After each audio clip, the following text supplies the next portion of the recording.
Hi, Margot. Deanna, how are you? I'm good, and I'm so glad to be here for another episode of Mom to Mom, where one mom is sort of confused and needs help, and thankfully, the other mom is a licensed clinical psychologist. I'm glad I get to be that one. That's the one Me I'll too. Me today. I'll be that too. one. Yeah. So today I wanted to ask you. I've been part of it's a Facebook group of parents of teens, particularly during lockdown.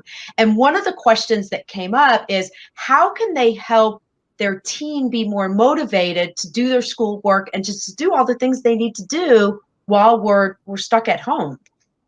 I've read a lot on this subject actually because lots of parents are asking about it. I've had lots of conversations with lots of parents about this, friends, clients, everybody's trying to figure out what do we do with and for these kids.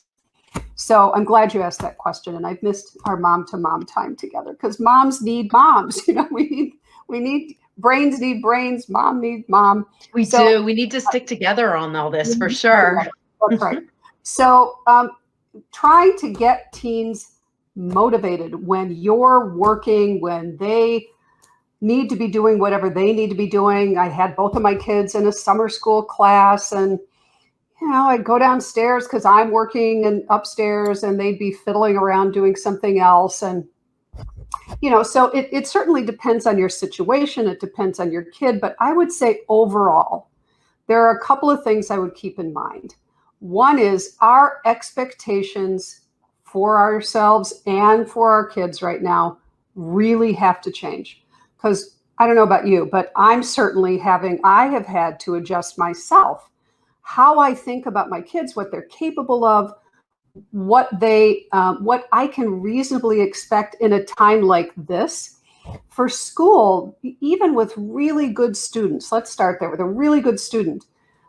They are sort of putting their information, their schoolwork into a black hole, is what it feels like. Those are the exact words I've heard from teenagers. Everything goes into this black hole. So what happens? You do your assignment, you put a lot of effort to it, and you send it off. And there's no feedback. It takes forever. There's not that more real time understanding of do they understand the material? So they lose interest really quickly. A teenager's brain is really going to be motivated by what they find interesting. And they're going to struggle. This is true for adults. I mean, think about the last time you had to clean the bathroom, let's say, versus go sit on a patio with a friend, right? We are like running to I get to like the the other patio. one's more fun. The other one's For more sure. fun, right? So if Yeah. I'm interested in something, I'm going to be more motivated, which leads me to the next point. Help your teens really identify, like they're not probably going to be able to get everything done or be motivated to get everything done.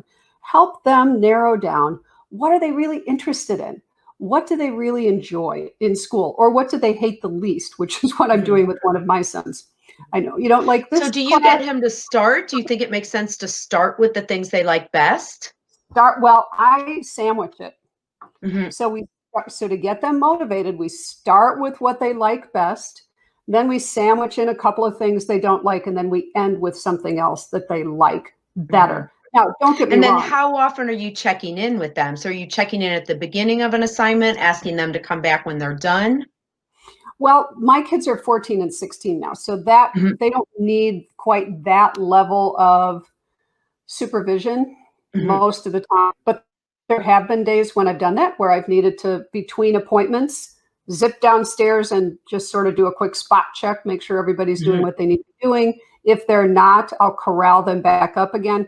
And here, again, we're fortunate enough that we have a separate Wi-Fi for me to work off of. Not everybody can do Oh, this. nice. Sure. But if they're not doing what they need to be doing, off goes the Wi-Fi, because they're usually Mhm. doing something that requires a Wi-Fi through their phone, or I turn off their data or whatever and say, I'm Mhm. very calm about it. I do not get in scuffles with them.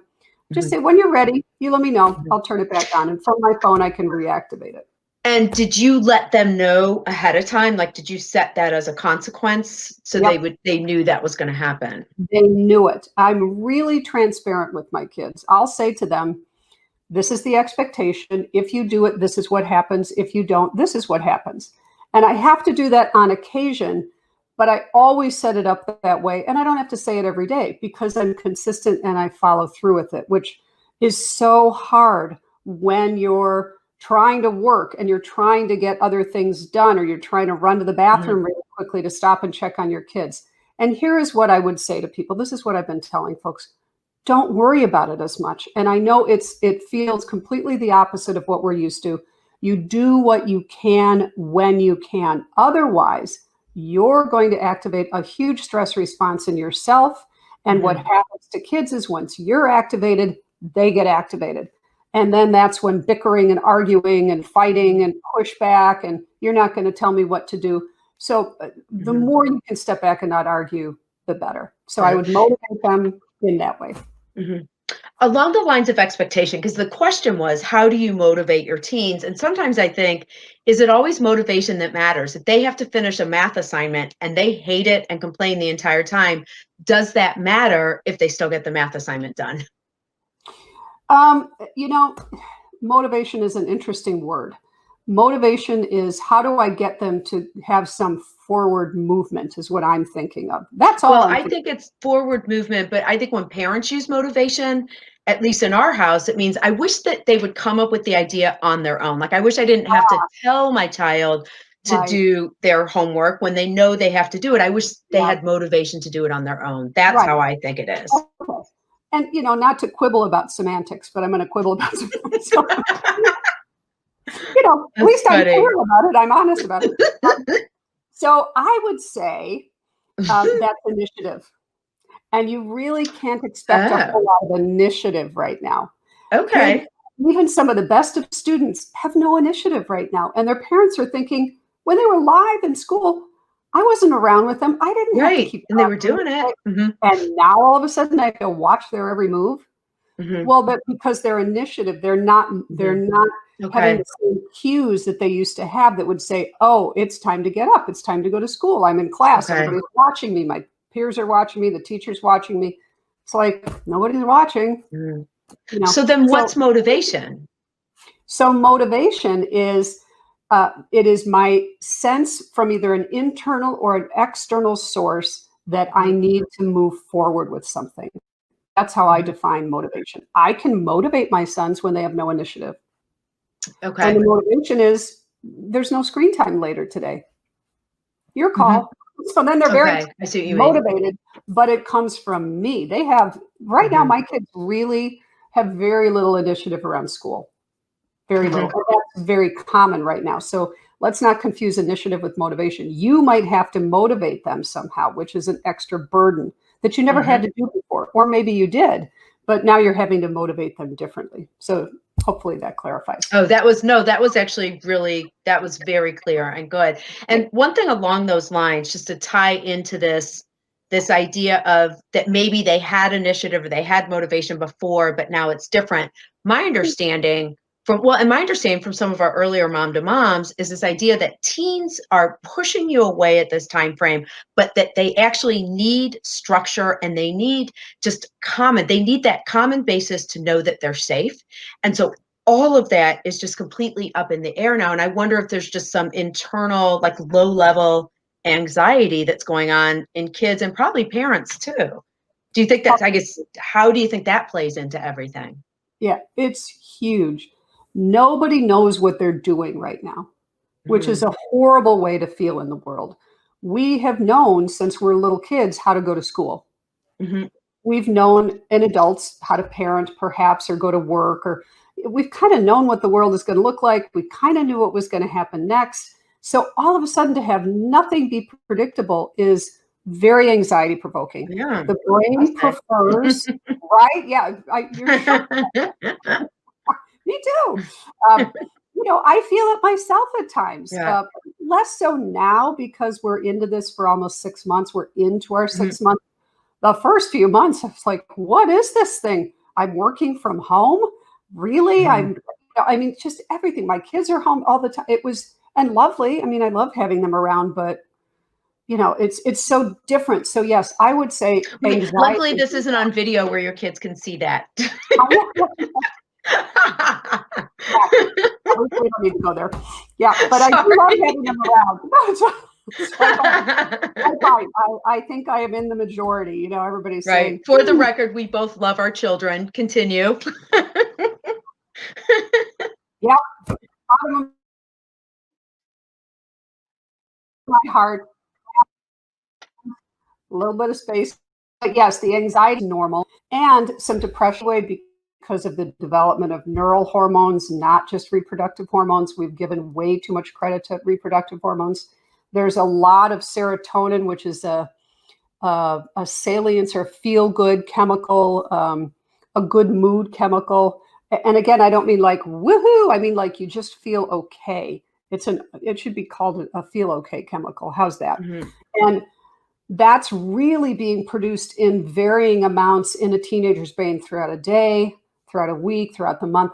So their moods, that's part of the reason their moods are going up and down. They're used to getting now a little dump, for the first time ever, a dump of dopamine, which is a salience feel good chemical, right? So they're already in that kind of soup in their head. And then you throw in something that is so unknown, right? So they don't know if they're going to be going back to school or are they not going back to school. Will they see their friends? Will they not see their friends? Will their grandparents get sick and die or not? So anxiety and depression, we have been getting so many calls. I've actually had to hire more people to help with the need for couples, because this is hard on families, it's hard on parents, and for kids and teenagers, because this is really hard on everybody, understandably. Back to motivation in school. So you're just adding that into the mix. So now they're distracted by all of these other questions and thoughts that they didn't have to worry about before, in addition to the expectation to do school in a way that they have no idea how to do. And quite frankly, with all due respect to the teachers, they're new at this too. They're not really sure yet, from what I understand, about what they're doing. So yes, everybody's anxious. So therefore, performance is going to be harder. Conflict is going to be more likely. Moods are going to be lower. And it sounds like, just, to kind of sum up this conversation about motivation, I think the motivation versus initiative was a big deal. And sometimes we have to say, well, you have to be the mom, you have to be the parent. And if the motivation needs to be that external thing, maybe sit down and design it with your child, but something new. And just something new that works, just understanding that these are extraordinary times. Right. And depending on your child, maybe you can design it with them. My kids, sometimes I can do that. Often I just am quick and to the point, and I'll say, hey guys, this is sort of the plan right now. You need to sit down between 8 and noon, take a couple of breaks in there, come stick your head in the room or knock on the door, send me a quick text, let me know if you're taking a break. But then I want you back down there again. If not, the Wi-Fi goes off, just FYI. And I'm off. And so that's it. They're done. Right. That's it. It's not a big thing. Other children do better. Other teenagers do better if they're involved in the process. So you really have to sort of know your child, but don't expect that you have to sit down with them and you have to include them. I just don't think that's always necessary. Some kids just need to know what's expected right now. Okay. Well, especially at school, you have to do it. So you can't really negotiate what it is that you're doing. I mean, you have to do it. Exactly. There's no negotiation. It's not like, well, it's school. I don't have a Zoom class until 11. So how about I get up at 10:55? No, I mean, I still want you staying on the same schedule, because, if we go back at some point, you're going to be all messed up. That's not going to work. So let's just stick to the schedule. That's good for my kids. It might not be for yours. Well, you know what? On that note, we'll invite people to reach out, leave something in the comments when we post this on both Facebook and YouTube. Leave a comment, and Margaret, you'll be happy to respond or give thoughts on that. And this was great. So hopefully it was helpful. If anyone listening now has other questions, please feel free to fill them, and we'd love to cover them in a future Mom to Mom. So thank you so much. Thank you. Bye. Bye-bye.